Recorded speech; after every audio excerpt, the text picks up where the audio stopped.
Assalamualaikum warahmatullahi wabarakatuh. Apa kabar hari ini anak-anak?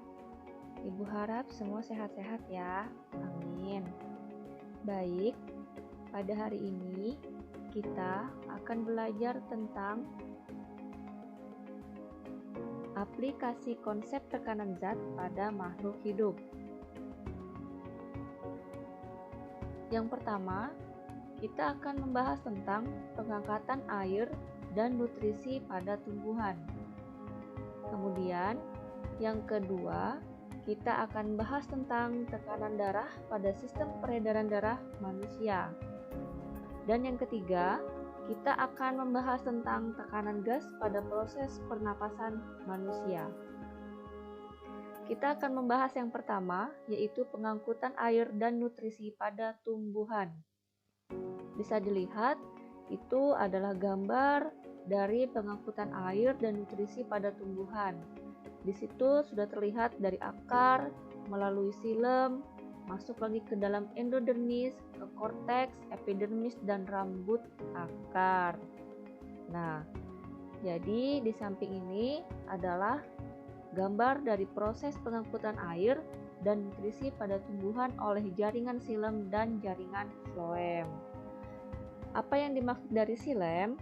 Xilem adalah jaringan pembuluh yang berfungsi mengangkut air dan nutrisi yang diserap akar ke seluruh bagian tumbuhan.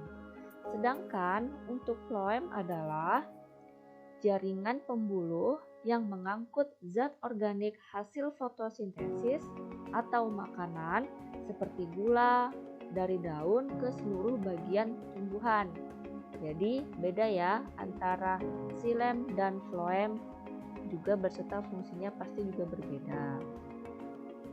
Kemudian, siapa yang pernah melihat alat ini?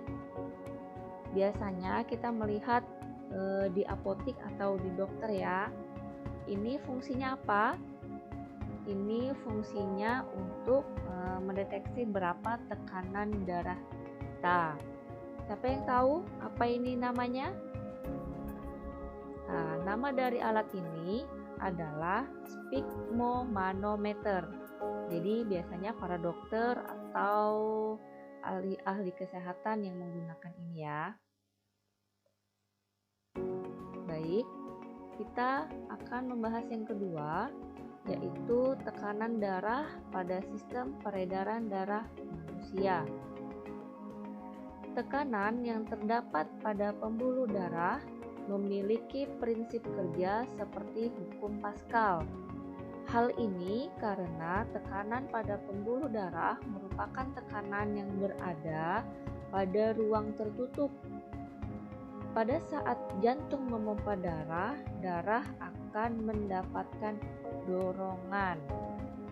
Nah, jadi tadi itu alat yang digunakan untuk memompa darah, melihat tekanan darah. Jadi tekanan darah itu seperti hukum Pascal, itu sudah bisa dijelaskan. Kemudian yang ketiga, tekanan gas pada proses pernapasan manusia. Jadi di dalam paru-paru, tepatnya di alveolus, terjadi pertukaran antara oksigen dan karbon dioksida. Proses pertukaran ini terjadi secara difusi dan memiliki konsentrasi dan tekanan parsial. Apa sih difusi itu? Jadi, difusi adalah peristiwa mengalirnya atau berpindahnya zat yang ada dalam pelarut. Nah, jadi bisa juga dijelaskan di situ difusi peristiwa atau mengalirnya berpindahnya zat yang ada dalam pelarut. Bisa dipahami ya? Nah, di sini kita bisa melihat gambar proses dari udara yang kita hirup.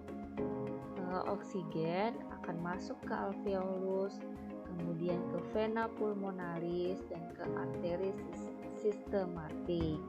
Kemudian darah yang memasuki kapiler menjadi O2, kemudian masuk lagi darah yang meninggalkan jaringan naik ke vena vena sistematik, kemudian ke arteri pulmonalis, dan ke sel epitel alveolus. Kemudian kita hembuskan menjadi karbon dioksida. Nah, baik anak-anak, Ibu kira cukup sekian materi dari Ibu. Terima kasih sebelumnya. Ibu akhiri, wassalamualaikum warahmatullahi wabarakatuh.